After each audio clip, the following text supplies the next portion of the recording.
দলের পক্ষ থেকে সংগ্রামী অভিনন্দন। আজকে সর্বভারতীয় যুব কংগ্রেসের যে ক্যাম্পেনিং চলছে পঞ্চমবারের মতো ইয়ং ইন্ডিয়া কি বল, তার আগেও 4 বার ভারতবর্ষের মাটিতে সর্বভারতীয় যুব কংগ্রেস এই ক্যাম্পেনিংটা বরাবরই চালু করে থাকে। এই ক্যাম্পেনিং এর মূল উদ্দেশ্য হচ্ছে ভারতবর্ষে যে সরকার চলছে সে সরকারের কাজগুলি সবাই সামনে তুলে ধরা। কিভাবে তুলে ধরা, কি কাজ, তার মূল কারণ হচ্ছে ইয়ং ইন্ডিয়া কি বল। এই ডবল ইঞ্জিনের যে সরকার চলছে, ডবল ইঞ্জিনের সরকার আমরা বলছি কেন, যেহেতু আমরা ত্রিপুরা রাজ্য থেকে আজকে সাংবাদিক সম্মেলনটা করছি, তার ডবল ইঞ্জিন সরকার। ত্রিপুরাতেও বিজেপির সরকার, ভারতবর্ষ বিজেপির সরকার। এই দুই বিজেপি ডাবল ইঞ্জিনের সরকার যারা বলেছিলেন 2 কোটি চাকরি বছরে দেবেন, সেখানে দেখা গেছে 2014 সাল থেকে আজকে পর্যন্ত 20 মিলিয়ন সরকারি চাকরির জন্য যারা যুব সমাজ অ্যাপ্লিকেশন সাবমিট করেছেন সরকারের কাছে, তার মধ্যে 7,22,311 জন মাত্র চাকরি পেয়েছেন, যা 1000-এ 3 জন, মানে 0.3% অনুপাতিক হারে। যারা বলেছিলেন 2 কোটি চাকরি দিবেন, সেই জায়গায় মাত্র 0.3%-এর নিচে চলে গেছে চাকরি দেওয়ার অনুপাত।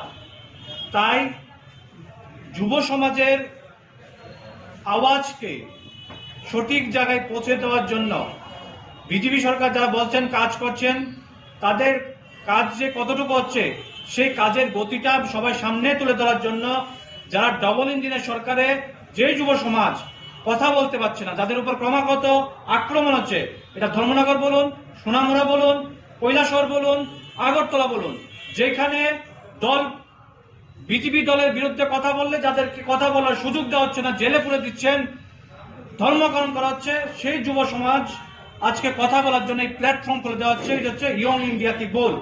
তার সঙ্গে আরেকটা ক্যাম্পেইনিং চলছে, নেশা নিহি নকরি দাও। মিনস আমি নেশা চাই না, আমি চাকরি চাই। যারা 2 কোটি চাকরি দিবেন বলেছিলেন, সেই জায়গায় আজকে নেশার সাগরে ভারতবর্ষে, গোটা ভারতবর্ষ সমেত ত্রিপুরাকে পরিণত করেছে। আজকে আপনারা দেখতে পাচ্ছেন ত্রিপুরা রাজ্যে 2018 সালে নতুন সরকার হওয়ার পর থেকে কি হারে ফরেন লিকারের সব, মানে মদের দোকান চালু হয়েছে। সরকার রেভিনিউ নিবে, তার জন্য অলিগুলিতে মদের কাউন্টার খুলে দেওয়া হবে। ড্রাগসের নেশায় বুদ্ধ হয়ে আছে ছাত্রছাত্রীরা, তার কোনো আজ পর্যন্ত সেই ছাত্রছাত্রীদেরকে ড্রাগস থেকে বাঁচানোর কোনো ক্যাম্পেইনিং নেই সরকারের পক্ষ থেকে। কিভাবে তাদেরকে রেহাই দেওয়া যায়, কিভাবে, সেই কোনো কিছু না করে আজকে তাদেরকে নেশার সাগরে ডুবে দেওয়া হচ্ছে। শুধু তাই নয়, যারা আপনারা জানেন গত কিছুক্ষণ বলেছিলাম যে সোনামুড়ায় একটা প্রোগ্রাম ছিল, মাননীয় মন্ত্রী গেছিলেন একটা প্রোগ্রামে, রাজ্যের ট্রান্সপোর্ট মন্ত্রী। ওখানকার বিধায়ককে জিজ্ঞেস করলেন, আঙ্গুল দিয়ে দেখালেন যে এটা কিসের চার্জ চলছে। বিধায়ক বলছেন কোনো চার্জ চলে না, কিন্তু দেখা যাচ্ছে এখানে গাঁজা খেতে চার্জ চলছিল। বিধায়ক বলছেন কিছু না, মন্ত্রী বলছেন কিছু না কিছু আছে। তাদের দলের মন্ত্রী বলছেন ওখানে 2 নম্বরে কাজ চলছে, বিধায়ক বলছেন কিছু না। রক্ষকের ভূমিকায় যারা ভক্ষকের দায়িত্ব পালন করছেন, আমি এই ধর্মনগরও যারা আজকে দায়িত্ব নিয়ে মানুষের দায়িত্ব নিয়েছেন, দায়িত্বর নামে কোনো কাজ করছেন না, সেই সকল মাননীয় বয়োজ্যেষ্ঠ তাদের উদ্দেশ্য বলছি, অনুরোধ করে মানুষের সঙ্গে ভুল বার্তা না দিয়ে নেশার সাগরে পরিবারকে ধ্বংস না করে তাদের পাশে গিয়ে দাঁড়িয়ে নেশার থেকে মানুষকে বাঁচানোর যে প্রয়াস সেটা করুন। এবং সেই প্রয়াসের সঙ্গে আমি যুব সমাজকে বলবো, আপামর ধর্মনগর জেলার যুব সমাজকে, আপনারা বেরিয়ে আসুন।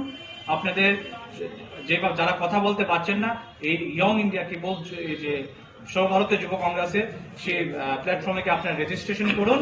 সেই রেজিস্ট্রেশনের মাধ্যমে আপনাদের 60 সেকেন্ডে সেই ভিডিও তুলে ধরুন। তাহলে আপনারা যে আওয়াজ আমরা জানতে পারবো, আমরা আপনাদের সঙ্গে যোগাযোগ করব। ভয়ের কিছু নেই, সেটা আমরা একসঙ্গে মিলে কাজ করে যুব সমাজ আগামী দিন ডাবল ইঞ্জিনের সরকারের বিরুদ্ধে রুখে দাঁড়াবো এবং দেশকে একটা সুশৃঙ্খল, সুষ্ঠু যাতে আমরা পরিবেশ তৈরি করতে পারি, সেই দায়িত্ব নিয়ে আজকে যুব সমাজ এই জেলা কংগ্রেস ভবনে, ধর্মঘট জেলা কংগ্রেস ভবনে এই ইয়ং ইন্ডিয়া টিপ বলে উদ্বোধনের মাধ্যমে আপনাদের সামনে এই সাংবাদিক সম্মেলনটা আমরা তুলে ধরেছি।